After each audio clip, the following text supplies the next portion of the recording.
Well, it's been 9.95 days since, well, the buddy Shotz have been discovered with this incriminating evidence. And the trial is set to begin.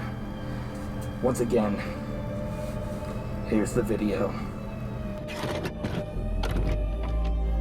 Hey, finally made it. What's up, man? How's it going? Nothing much.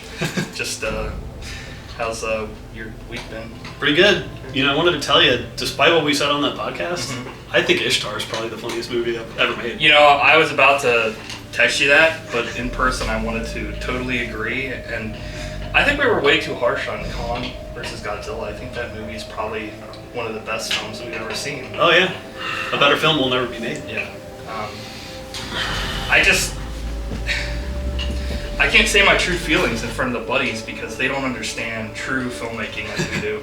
How long do you think we can keep lying to them like this? However long.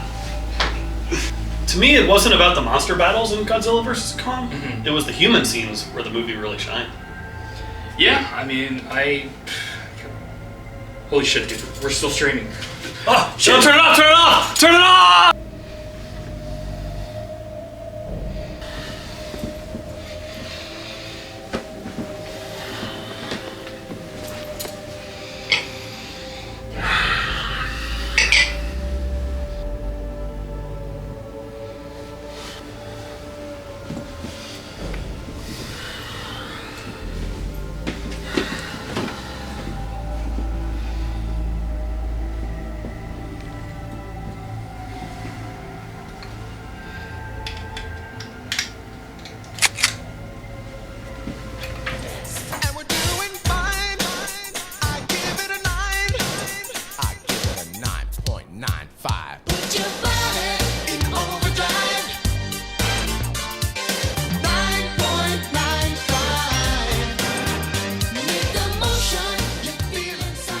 Well, I'm used to it now. To Cop Week.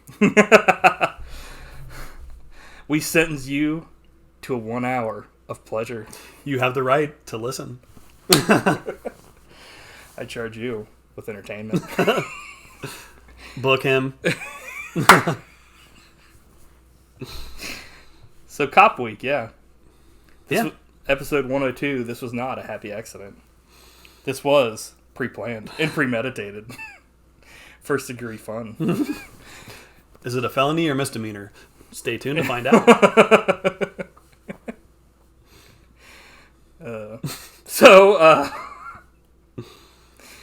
Yeah, so I guess I'll go ahead and let you go for it here. Yeah, it's Cop Week. Dark Blue is a movie that I was really excited about. It's the 20-year anniversary of it coming out, and I wasn't sure if you'd seen it or not, so I want to talk about it. Yeah, and paired it up with a show that I've always known about but never really watched, which was T.J. Hooker, starring the Shat. Yeah. William Shatner.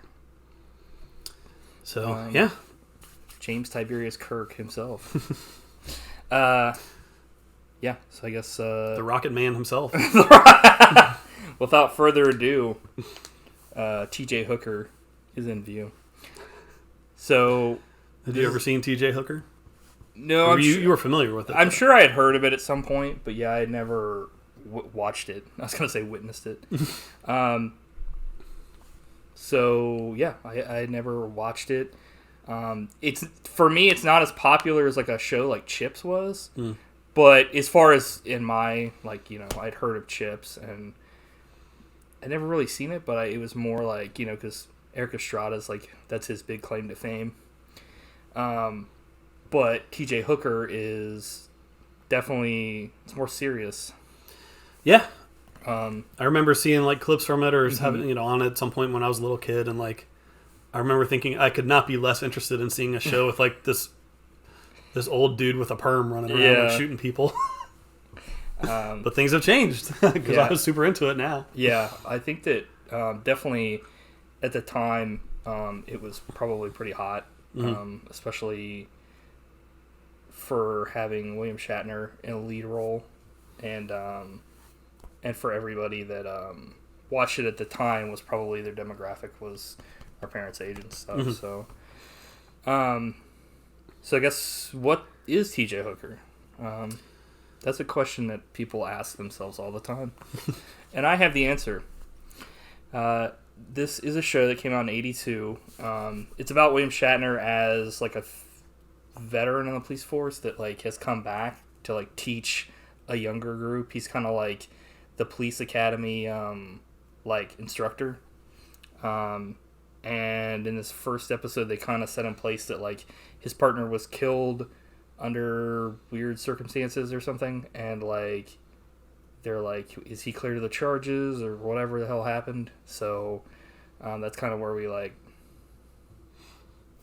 take off in this first episode. That, and there's like training of different people, and you know, you see the everyday lives of cops and what it does on like relationships and interesting stuff that in a first episode you wouldn't expect. But this is kind of like a movie because it's like, what, like how long was it? It was 90 minutes. Yeah, 90 minutes. Yeah, short and sweet. Well, not short, but it was not as long as a movie these days, at least. Yeah. So yeah, I guess, what did you think of T.J. Hooker?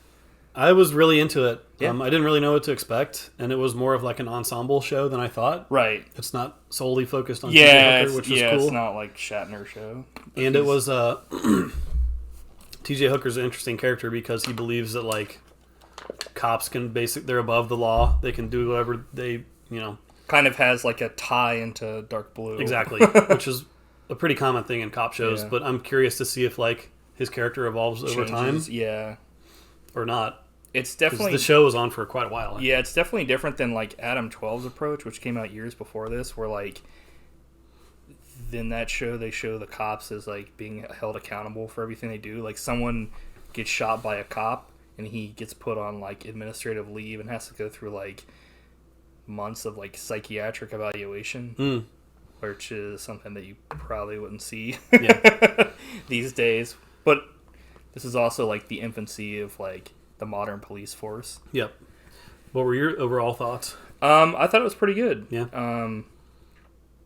It's definitely, from like the poster, you expect it to be more of like a Chips, like kind of jokey kind of thing, but it's pretty serious. Yeah, there's definitely like parts that are like funny, but by and large, this is taken as like an actual like serious affair. I don't know how close it is to like how cops handle... I mean, obviously how cops act now, but like back then, I don't know either, but it's interesting. I just love William Shatner. Yeah. Like, I've come to appreciate him so much over the years. Like, he's the best. He's like he's a national been in a treasure. Couple really bad... Well, he's Canadian. He's been in a lot of bad stuff. But yeah, he's also a caricature of himself sometimes. But when he's like good, he's really good. Yeah, when he's actually like trying. Like, if you watch those original cast Star Trek movies, yeah, Shatner is amazing in those. Like, he's so good, and he's really good in this too. So yeah, when he like actually tries and cares, it's like, oh, okay, this guy can act. Yeah, and he's not just like a joke.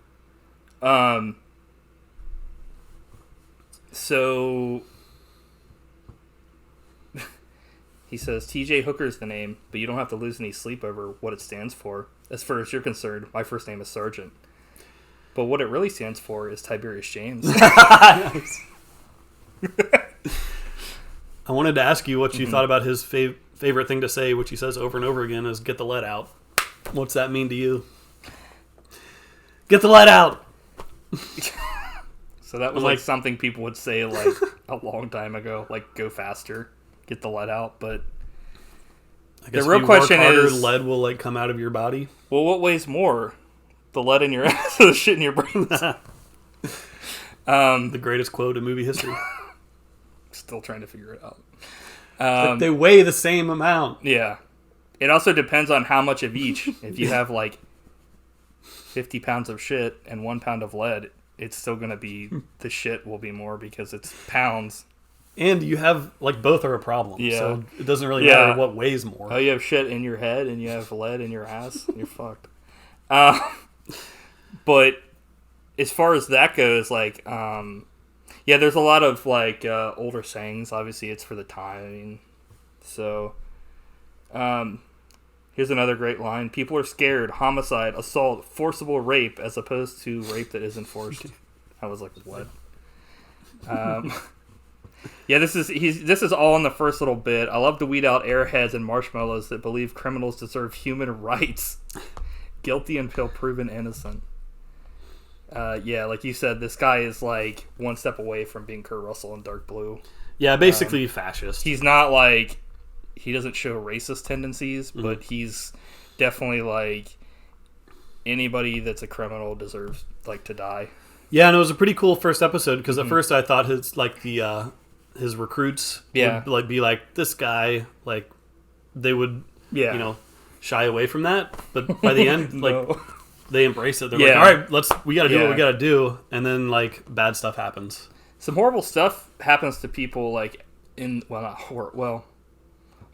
some bad things happen to people like throughout this, like certain cadets die and like other people like get blown There's away. a lot of action. Yeah. Let's see. Do you see what I see? They like ogle Romano in a Speedo and some dude off camera like whistles. He's like, woo!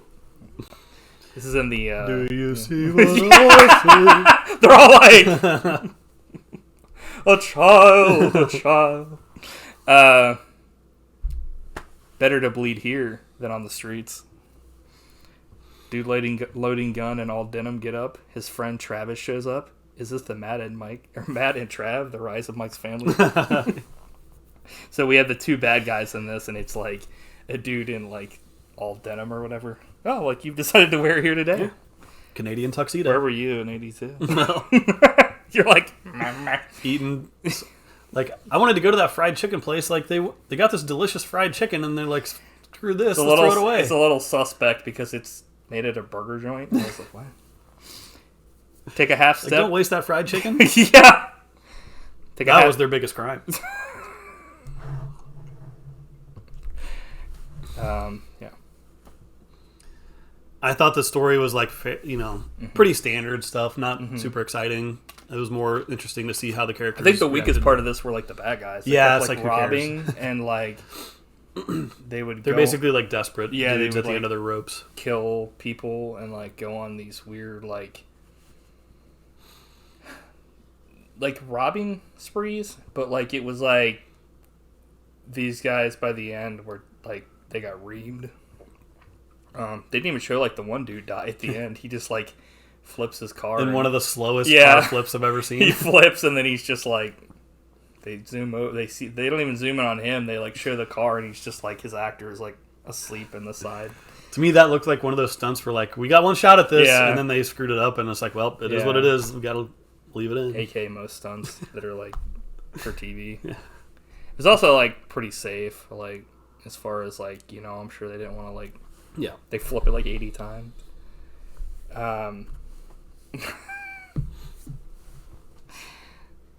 Yeah, he just hates people that are criminals.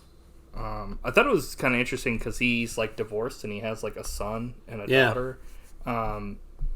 It actually shows like his home life. He's not just like a guy that like is going out and doing his work. He actually has like like his work is what had ruined his marriage at one point, but like towards the end of this, they kind of show like there might be something there with him and his wife still, because she's like, "Do you want to spend the night?" Without have because he gets. Yeah, I really like those scenes. Yeah, I thought it was some of the best parts of the show. It's also like this subplot where like one of the cadets' like wife is like cheated on him at one point. But like, yeah, she's lady cheating on her husband, but that's over now. It must have been love, but it's over now. It wasn't me. Does the Tango and Cash police story stand up, or he stands ground and shoots like at the end or whatever? Yeah. And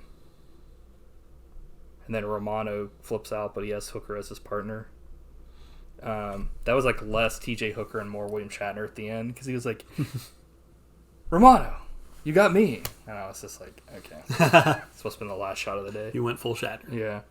I can understand why this show got 5 seasons. Pilot's a bit long, but that seems to be the standard for pilots just in general.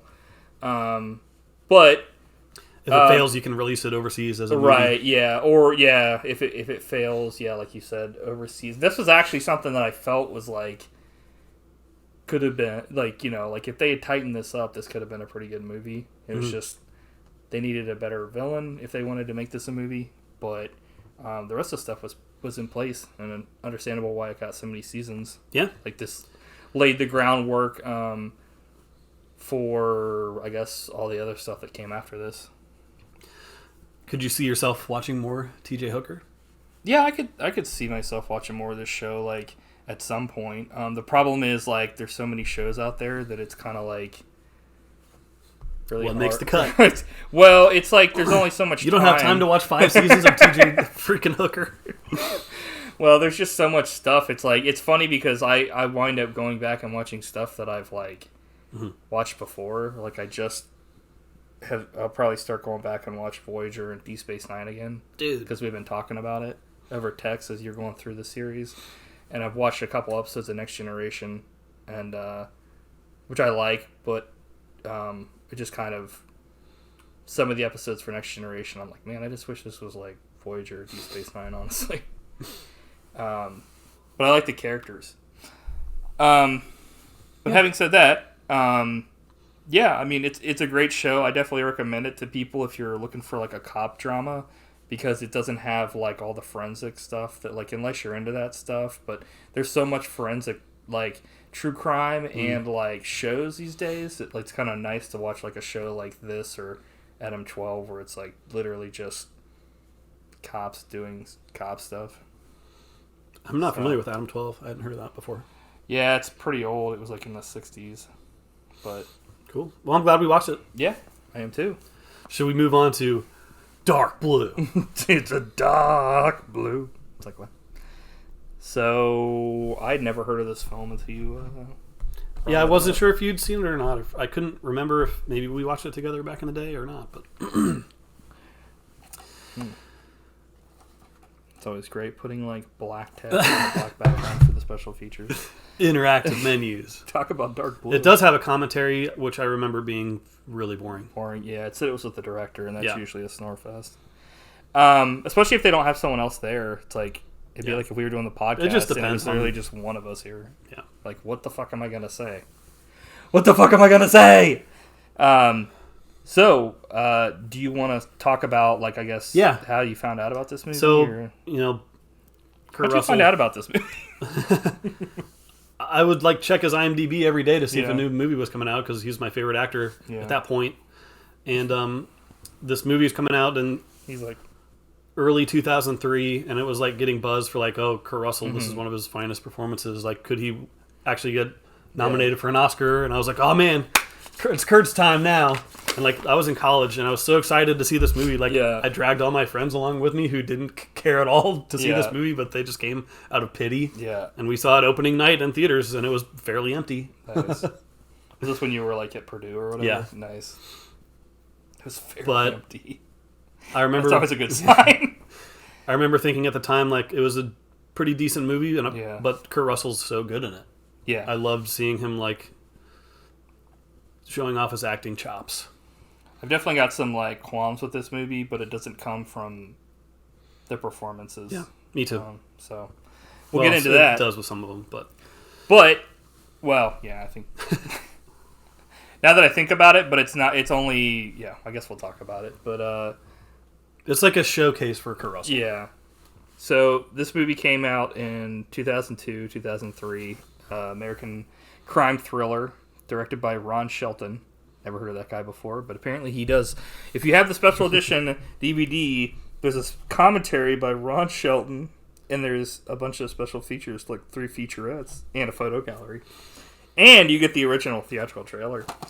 He's done some other good movies like White Men Can't Jump and Tin Cup. I've heard of one of those. Yeah. Wait, is Tin Cup like the golfing movie? Mm-hmm. Never seen that bit. Wait, is that the one with Robin Williams and Kurt Russell? Where like Robin Williams like The Best of Times. Dude, that movie's ridiculous. It's pretty crazy. Where he like Robin Williams like fucks up something like years ago, and Kurt Russell's been like blaming him all these years for it in high school. That's pretty bad, honestly. Yeah. But that cover, he's like But it's based on a story written for film by crime novelist James Ellroy and takes place during the days leading up to the Rodney King trial verdict. The film stars Kurt Russell with Ving Rhames and Brendan Gleeson in supporting roles. So yeah, this is like taking place in LA around like that heated time after Rodney King, like in '91, got assaulted by like the LAPD, like freaking like extreme police brutality and stuff. And it was like, this was before like camera phones, so like some random dude that was like unrelated like had like his like camcorder and like filmed the whole thing and like sent it essentially to like all these news stations, and it was like on blast, like check this shit out, this is what the police did to this fucking guy. And then they went to trial, but we're not going to say what happened exactly because, well, I'm sure you probably know by now. But like essentially they were like acquitted on all charges, but this takes place over the course leading up to the trial and like them coming out with that verdict, and at the end it's kind of like all hell breaks loose because of the riots. The riots that happened because of the ridiculousness of essentially them getting off, even though there was evidence. But this movie is like centered around true events, but it has like fictional characters in like our world or whatever. So we've got like the footage or whatever of it's always fun to start with the footage of the Rodney King beating, right? It gets you really pumped up and in a great mood. Holy shit. Like, dude, yikes. Yeah, but they essentially do like a thing in the beginning of this film where they end up doing like a flashback, and then kind of like later on we actually get to that scene. So it's kind of like, oh, okay. We've got our so last in Weird Watches we were talking about TJ Hooker and like the villains and that, like that's if they took those villains and like turned them up to 11 in this film, because they're like, they go in and like rob this convenience store and like literally it's like, it's not funny, but it's almost like comical the way that like people will walk in, and as they walk into the convenience store, the dude like blows them away. So it's almost like a Monty Python skit where like someone else will come in and it's like, he like shooting fish in a barrel. Yeah, he's like, and then he would like fucking pull them into the corner. So there's like 50 dudes that fucking are laying in the corner by the end of this robbery. Yeah. This was when I was like, holy shit, this is the kind of film this is gonna be, because it's like extreme, not extreme. Well, it's extreme, but it's also not like fucking like skateboarding extreme. It's like, this is just hyper violence. Like, oh my god, like they're not shying away from killing somebody.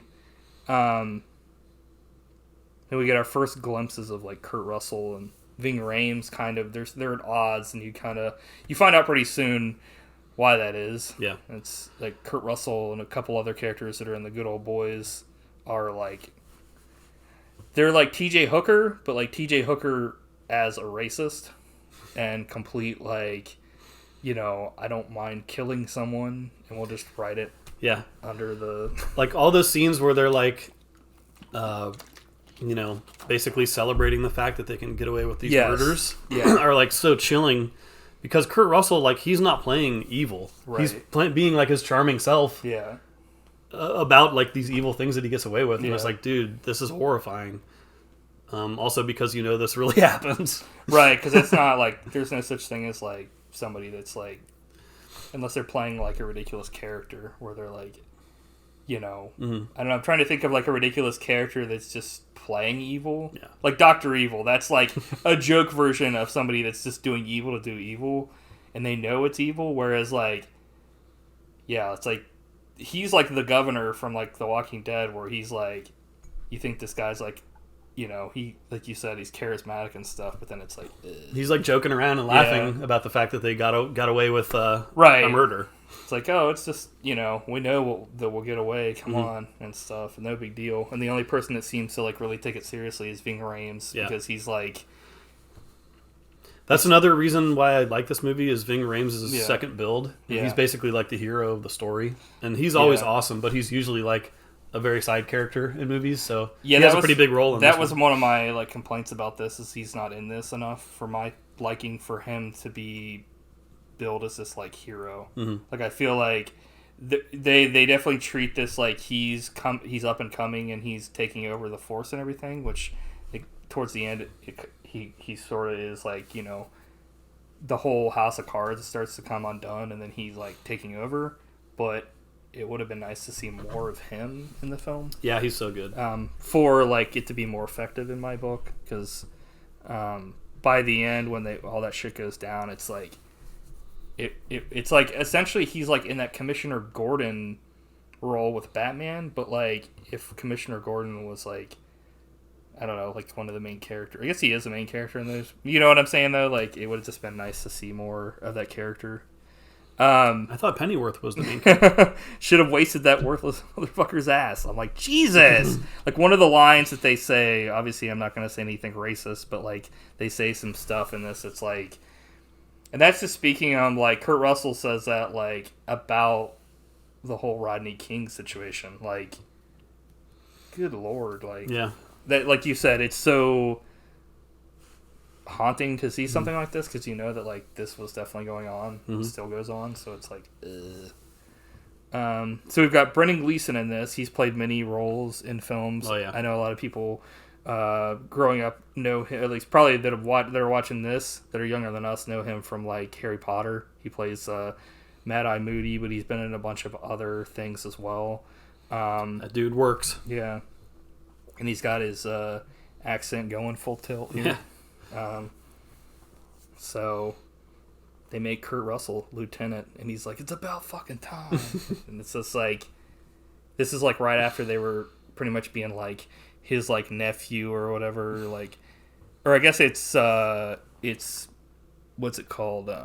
His partner, Brendan Gleeson's nephew, gets like exonerated of the kill that he did, that you find out later it's actually Kurt Russell killed the dude, and then they were like, we got to get you your stripes for killing a guy. It's like, that's how it was. It's like, you're not a man in the police department until you waste some random dude. Right. It's like, Jesus. There is kind of a funny scene here when he gets all know where he's like, who the fuck is calling 1-900 numbers? And he's like, sorority sluts hotline. And then he's like, at least he's not gay. I'm like, yep, this is the... Like, everything he says makes him a worse character. Yeah, it's like he says something that's kind of funny, like, oh, who's calling 1-900 numbers? And then immediately ruins it by saying, like, oh, at least he's not gay. And it's like...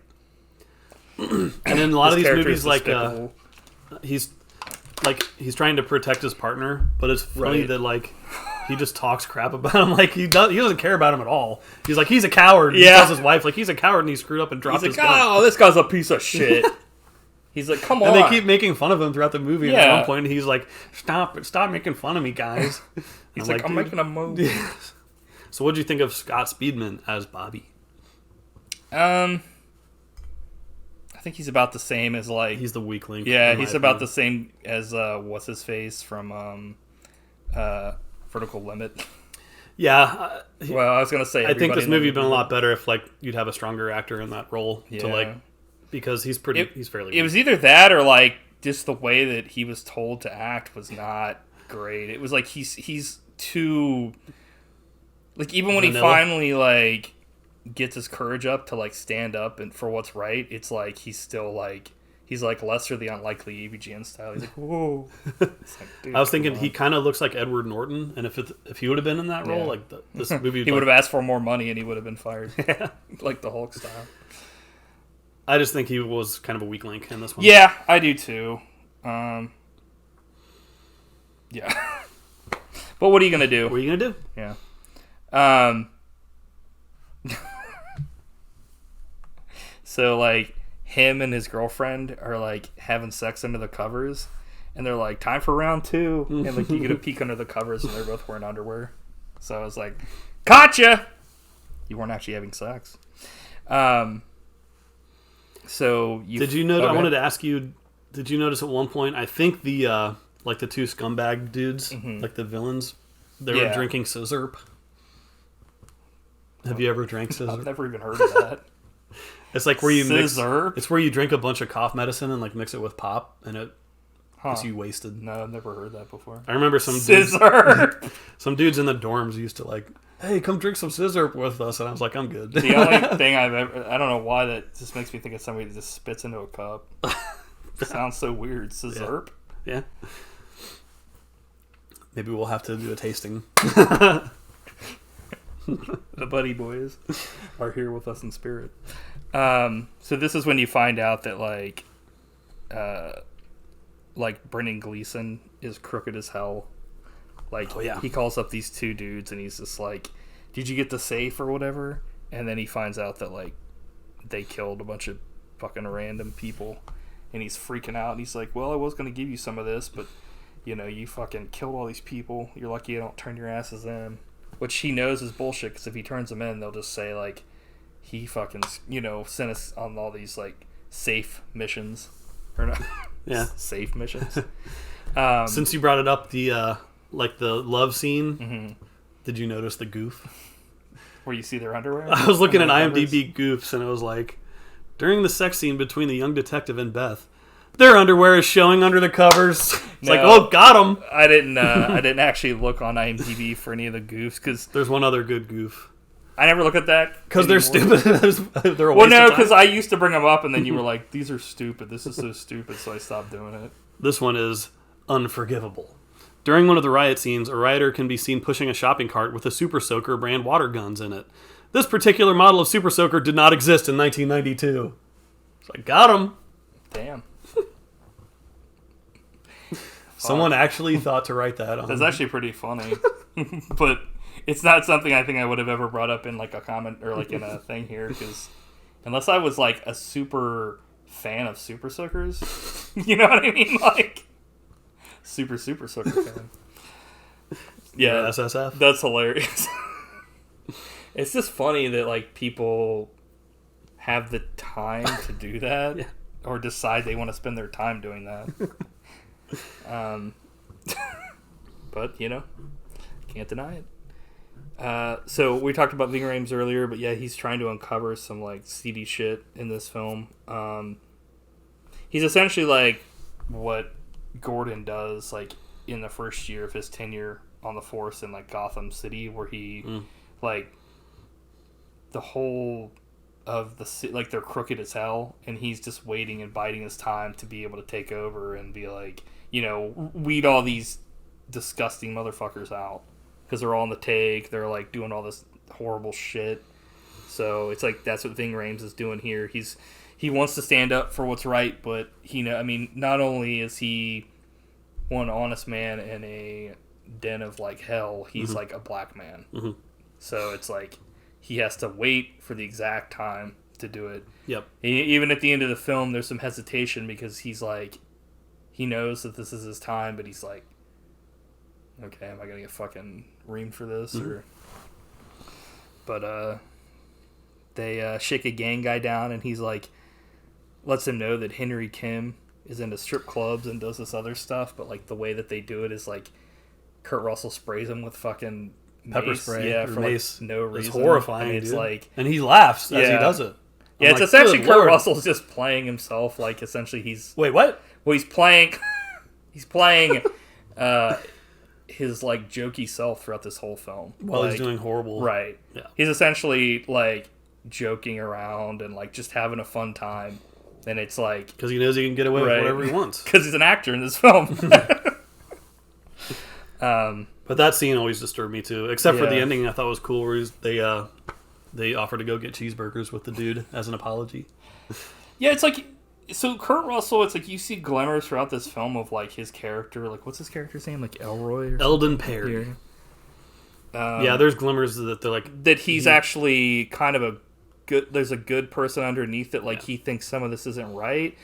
But he's been indoctrinated by his dad and his grandfather that this is the way you're supposed to do it, and they built this city with bullets. Yeah, it's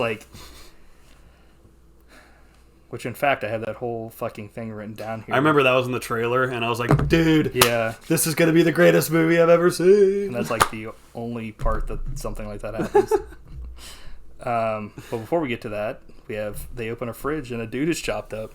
Yeah, I couldn't believe it. Very disturbing.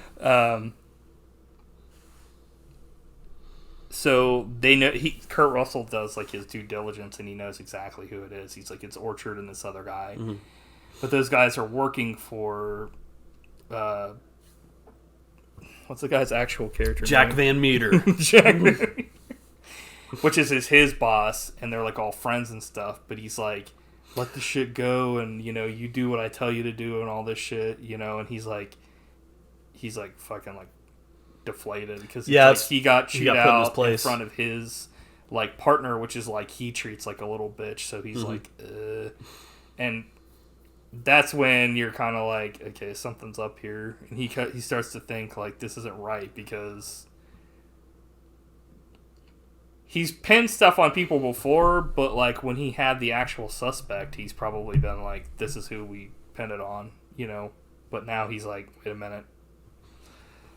Stuff starts to come together that like maybe this guy isn't like being on, like he doesn't care if like he's being dishonest with other people and they're screwing all these random innocent people over, but like when Jack is like fucking over Kurt Russell, he's like, dude, we're supposed to be like in this together, right? So it's like, but actually I have it written down here. Do you want to read it off for everybody, or do you want me to read it off? See that? That's my daddy's gun. 11 men. Yeah, and he and Jack were partners, and the only goddamn reason the city is here is because they made it possible. They built it with bullets! Hunted down evil fucking parasites that would have committed thousands of crimes! Yep. So, like, in one way of thinking, that is justifiable. What do you think? Well, I would say not really, because there's no way they would have committed thousands of crimes. So you wouldn't go back and kill baby Hitler? Well, that's something completely different. It's the same idea, though. Like, well, not really, because like if you could go back in time and kill anybody, yeah, but like. But he's saying it by killing these people, like we're preventing their future crimes, which we know they'll commit. How do we know, though? Well, that's the conundrum.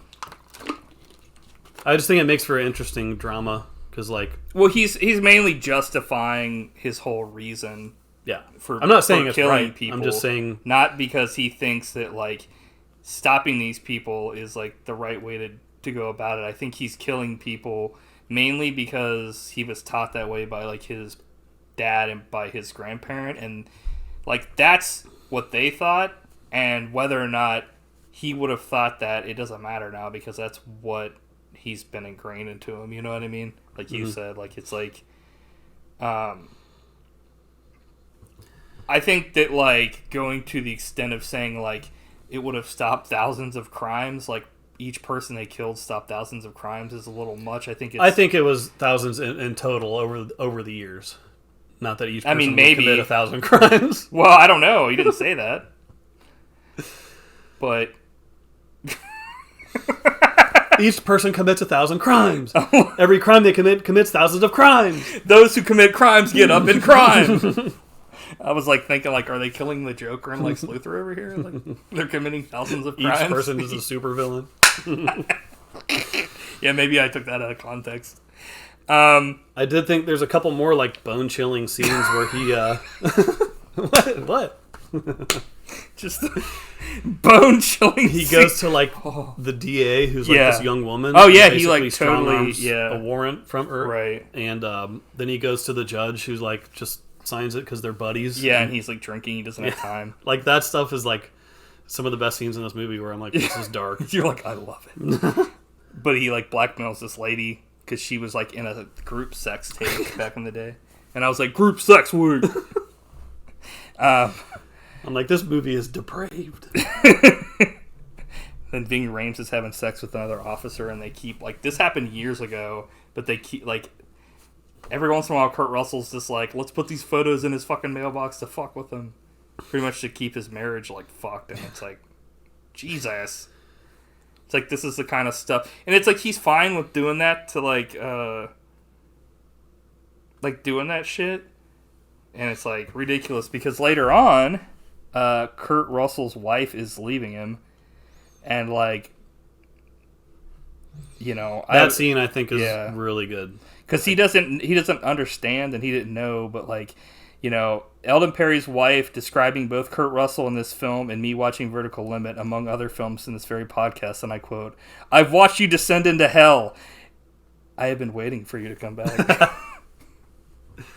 So essentially, she's like, you know, I've seen you like turn into this horrible person over years, thanks to your like dad and your grandfather, like their influence on you, because you used to be like a good person, and like she can't do it anymore. Mm-hmm. And she's like, but like in this scene, it goes from like he's like, it's like all the stages of grief. He's like denial, you know, like this anger and all this shit, and then he like finally accepts it at the end. He's like, you don't have to go anywhere, I'm gonna leave, you keep the house and stuff. That's a great scene. Yeah, and it's like, okay, so like it's another glimmer where you see like Kurt Russell in this film is actually like his character has like, he was at one point like a good person, but like just all the influences around him have been like, you know, turning him into this like monster where he could have been like a good cop, but he's like doing horrible shit. Mm-hmm. And like he's fine with it because everybody, it's like,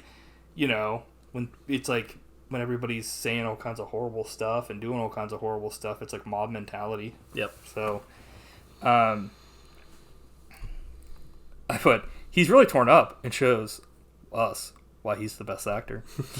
I agree. He says, "I don't know what to say, Sally. I don't know what to say." And then she says, "Say goodbye." And then she blows his head off. She's like, diplomatic. Yeah. They've got some legit noir music in this movie. So it's kind of like a thriller noir to a degree. I wanted to mention that because like I think the score is pretty cool in this movie, except for there's parts where there's like a lonely trumpet playing like. Yeah, it's like it's kind of like it's so lame sounding. It's more so like just Chinatown or something, and it's like they're trying to make this into like a noir when like it really only becomes like there's a conspiracy at the end when he starts figuring stuff out. So it's a little weird.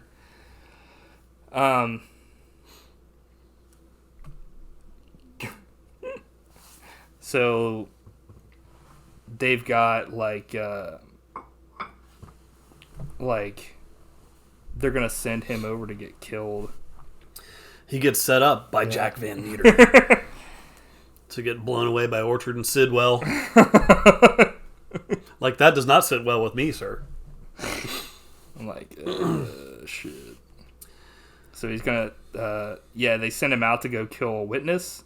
Because he's like, there was a witness to the fucking murder or whatever. And he's like, you know, go check it out. And then, like, before he does, he, like, runs the address. And then he's like, who's, like, the address, you know, for? And he finds out that it's, like, registered to, like, the two people that he was going to, like, turn in earlier. And he's like, wait a minute. They weren't anywhere near the fucking killing. But what'd you think when Bobby decided to show up, too? Bobby Knight? Or Bobby Lashley? We love Babby. We love Babby. We love Babby. Die like a dog. Bobby did die like a dog. He's like, Hurr.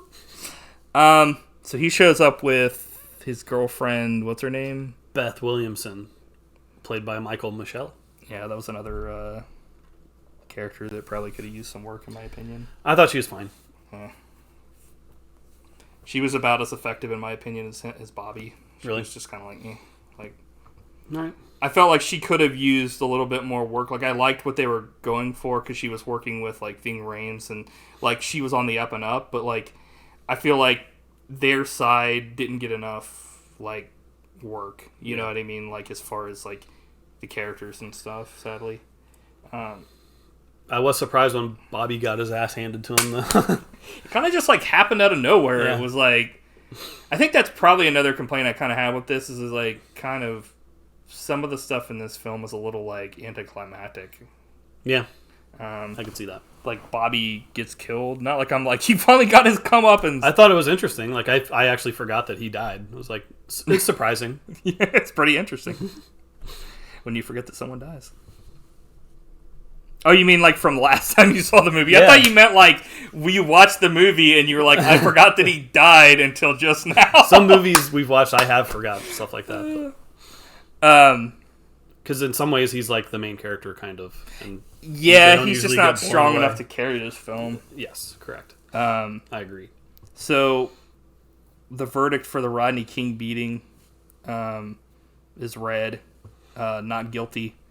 And they're, like, in the car as they're driving over, like, ah, shit, because they know that, like, things are about to get real bad. Mm-hmm. And, like, the cops essentially just, like, let the city burn. They're like, we're not even going to get involved in this.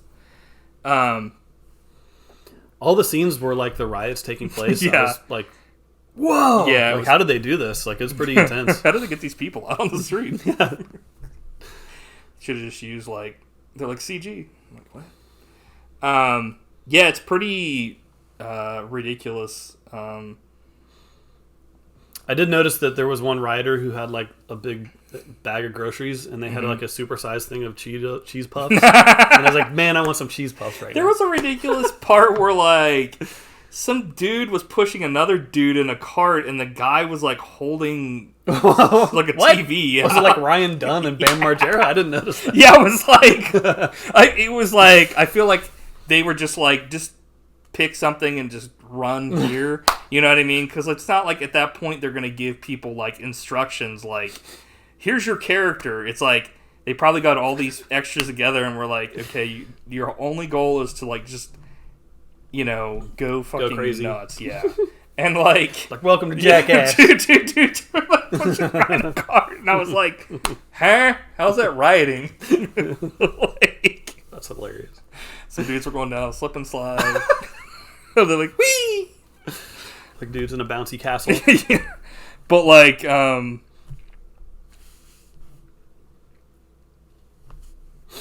so one of the dudes, like, so at the very end here, we've got like the bad guys, and the guy goes, I want to see this fucker's face when I turn him into a tea bag. And I said, what? Like, how's that make any sense? I don't get that. Like, do you get what that means? No, I have no idea. That makes no sense. I was like... Like, you're going to grind his bones to make your bread into, like a tea bag? Don't. But this is... We had some random ADR and talk not needed from the crooks on the roof. It was kind of like, what is this fucking Mad TV? It's like... I felt like that was kind of taking away from, like, the tension of the scene. Yeah. From some of the... just some of the stuff they were saying, it was almost like they were just ad-libbing, and it was like, okay, dude, shut the fuck up. Mini Kurt gets wasted. I didn't even write his name down because I forgot what his name was. Babby. But yeah, he gets like reamed just randomly. Like they're trying to, and these guys get away. They like jump off the roof and like drive off. And then we have like the one scene in this film where like the one lady actually gets to kind of act, where like Kurt Russell goes to like touch Bobby after he dies, and she's like, I hope you burn in hell, Eldon Perry, you evil motherfucker. And he's like looking like, shit. And then, so then he like goes in pursuit of like, he's like, I'm in pursuit of the suspects, Orchard and Sitwell. And I'm like, dude, that was like 10 hours ago. They would have been fucking like gone by now. Yeah. But in movie fashion, like he's kind of like driving after him and stuff, and like it's like Escape from LA over here. It's like it is just like an apocalypse. Mm-hmm. This was pretty fucked up. So like we haven't discussed this before, but like the two crooks, one of them's white and one of them's black, and Sidwell is white, and he gets pulled out of his car, and since he's white, he gets like essentially beaten to death by a bunch of like angry like rioting like black people, and they like just kill him. Yeah. And the one dude, like his friend, is like, dude, what the fuck are you guys doing? Stop. He's like a good person and stuff. And they just fucking like... I thought he survived. They do like the thing from... what was it? What's that one movie with Jack Black where like he pulls the fucking thing off the thing and crushes the guy's head? Fucking in the... I forget what that movie's called. High Fidelity. In that like dream sequence. Like, I can't remember a movie where Jack Black murdered someone. It's called High Fidelity. So yeah, he gets fucking reamed. It's pretty fucked up, honestly. I was like, holy shit. But it was deserved. So rioting continues, and then Kurt shows up, and the one dude is like, what the fuck? He pretty much spills everything, like at a ceremony, Kurt Russell does. And they're like, oh, he's drunk, and everyone's like, everyone's starting to think, like, wait a minute. And this is when, like, Ving Rhames is like, I like that scene. I thought it was good and satisfying, but it went on a little bit too long. I was like, they would have yanked this dude down after 2 seconds. Yeah, this is like Kurt Russell's like no one would have ever let him talk that long. Yeah, this is like Kurt Russell's like he's the main character, magnum opus, his Oscar reel. Yeah. And then like like random slow down for no reason on like Jack, and I was like, this was kind of like one of the parts of the film that I was kind of like disappointed in, like the ending here where it was like literally there's really no reaction from like the main bad guy of this film. You don't really get any like blow off to this. It's essentially like they're like, you're gonna go down, and he's like, you're going down, everybody else will go down with me, and that's like pretty much it. He doesn't like go nuts like, you know, you would expect, or there's not even a scene like at the end of like what's it called, the prison movie with Andy Dufresne, where like the fucking prison warden, like the cops show up and he like blows his head off because fucking he knows that he's fucked. Right. Like there's nothing like that, and it's a little disappointing because everything else about this movie is pretty legit. It's just it's a little anticlimactic. Yep. I won't argue with that. You're like I won't argue with that. In fact, I won't. I'm like, holy shit. So then they have like more noir music as the city burns, and then fade to black, cue credits, and Streets of Fire porno for pyros featuring Corrupt plays. I was like, nice. What? Corrupt is the Orchard or Sidwell. Nice. I was like, well, there you have it. There you have it. Pretty much the song is like if you mashed a trippy Austin Powers era song with a random rap song and I do yelling stuff. I was like, what the fuck is very this? of its time. Yeah, I pretty much negative guy taken down at the end's reaction was just non-existent for everything that was done in the film. Do you think this movie should have ended with Kurt Russell getting beaten to death in prison? Because that's definitely what would happen like the next day. He's like, nightmare! It should have ended and he should have been like, looked at the camera as everything was burning and been like, welcome to the human race. Like I thought the same thing. It's like, Samuel Jackson comes up. He's like, have you heard of the Cop Initiative?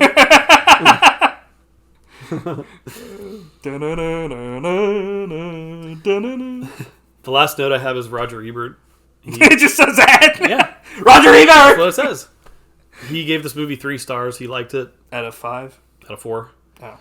He said, above all, the movie has the Kurt Russell performance going for it. Mm-hmm. Every time I see Russell or Val Kilmer in a role, I'm reminded of Tombstone, which got lost in the year-end holiday shuffle and never got the recognition it deserved. I was like, that's random. It's also not true. Dark Blue is not a great movie, but it has moments that go off the meter. Jack Van Meter. Is that what he said? No. Oh. I don't know what off the meter means. But. Did he get the let out? How fast did he write that review? Yeah, it's like 5. It's like, oh crap, I forgot to do. Siskel's like, get the let out. He's like, yeah, I don't know. I think overall I would give this movie like an 8. Nice. 9.5 or something like that. I mean, it was so close to being like a classic, but there are certain things that keep it from that, and it's like performance by Bobby and kind of like not giving Ving Rhames and like the other lady really enough time, and then at the end like having it peters out. Yeah, like it Van Peters out. It's just not giving like the audience their like appropriate level of like, holy shit, this is awesome. Like the bad guy's going down screaming or like something horrible happens to him. It's just like it's almost like set up for a sequel, which is never going to come, and nobody would want a sequel to this film. You know, like I don't know, weird. Kurt Russell should have came in with like a samurai sword and cut Jack Van Meter's head off. Cut his penis off. It made him mean it. Cooked him. Yeah, I'm gonna go 7.95. It's a decent movie. I think if you like Kurt Russell at all, it's a must see. because I think it's one of his best performances. That's one of the only reasons why I think I gave it a higher review is because Kurt Russell's great in it. And also, it's pretty similar in some ways to Training Day, which like Training Day blows this movie out of the water. Yeah. Well, that movie also has like solid actors and performances all the way around. And it has, what's it called? Really good. It actually has suspense. It has a good ending. Whereas this film, it's like Kurt Russell just gives his 2 cents and then everybody believes him. Mm-hmm. And like, there's no real blow off. It's like, cool. All right. But yeah, overall, top week in the books. Good stuff. What's next? What's next week? Actually made sense. So next week is Mike Week. Actually, it's Clerks Week. Ooh. So we're going to be doing Clerks 3. You've already watched it, so I'll have to get my notes out and stuff for that. Cool. And then we're going to be doing not the animated Clerks TV show, but there was a Clerks live-action pilot I found out about that came out like years ago that we're going to watch. I don't think it's going to be very good. But we'll see. I'm interested to watch Clerks 3 and hear what you have to say about it. So, yeah. It'll be fun. I think that's pretty much it. Do you have anything else to say about this week? Nope. It was fun, man. I'm glad that you picked these two because I'd never seen Dark Blue before. Especially like, it's always good to see a Kurt Russell film, especially from this era. Like he's just got that look to him. He's got good hair. Yeah. Cool. All right. Until next week. Peace, man. Bye.